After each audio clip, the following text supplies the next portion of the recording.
Hi అండి, welcome back to our channel. ఈరోజు capsicum masala కర్రీని ఎలా ప్రిపేర్ చేసుకుందాం చూద్దాం. ముందుగా 4 క్యాప్సికమ్ని ఇలా పెద్ద ముక్కలా కట్ చేసుకోండి. టమాటాలు 2, 4 పచ్చిమిర్చి, ఒక ఆనియన్ తీసుకొని ఇలా కట్ చేసుకుందాం. దీంట్లో మసాలా ప్రిపేర్ చేసుకుందాం. చూపిస్తున్నటువంటి మసాలా దినుసులన్నింటిని కూడా ఒక ప్యాన్ తీసుకొని అందులో ఫ్రై చేసుకుందాము. ఈ ఫ్రై అయిన తర్వాత ఒక మిక్సీ జార్లోకి తీసుకుందాము.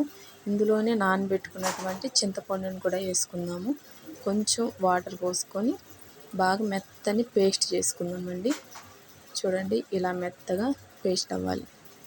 ఇప్పుడు మనం కర్రీ ప్రిపేర్ చేసుకుందాం. ఒక ప్యాన్ తీసుకొని ప్యాన్ హీట్ అయిన తర్వాత ఆయిల్ వేసుకుందాము. ఆయిల్ హీట్ అయిన తర్వాత కొంచెం షాజీరా వేసుకున్నాను. షాజీరా చిటపట్లాడిన తర్వాత ఆనియన్ వేస్తున్నాను. ఆనియన్ వేసి దాంట్లో పచ్చిమిర్చి కూడా వేసుకున్నాను. ఇది కొంచెం ఫ్రై చేసుకున్నాం. ఇప్పుడు కొంచెం కొత్తిమీర, కరివేపాకు, కొంచెం పసుపు వేసుకొని తిప్పుకుందాము. ఇప్పుడు టమాటాలు యాడ్ చేద్దాం.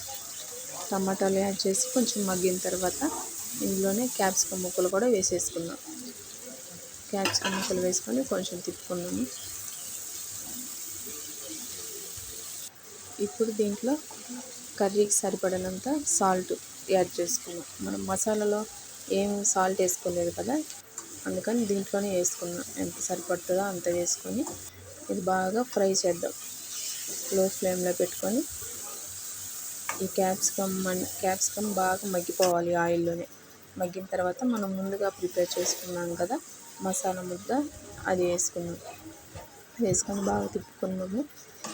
దీంట్లోనే కొంచెం కారం కూడా యాడ్ చేసుకుందాం. కర్రీకి సరిపడినంత కారం వేసుకోండి. ఈ కారము, ఈ మసాలా అంతా పచ్చివాసన పోవాలి. లో ఫ్లేమ్లో పెట్టుకొని బాగా మగ్గనిద్దాం. ఈ మసాలా పచ్చివాసన పోయేదాకా. చూడండి, ఇప్పుడు ఆయిల్ పైకి వచ్చి మసాలా అంతా బాగా ఏగిపోయింది. ఇప్పుడు మనకి గ్రేవీకి సరిపడా వాటర్ పోసుకుందాం. మిక్సీ పట్టుకున్నాను కదా నేను, ఆ మిక్సీ జార్లను వాటర్ జల్లకొట్టి పోసుకున్నాను అనమాట. అందుకే వాటర్ తెల్లగా కనిపిస్తున్నాయి.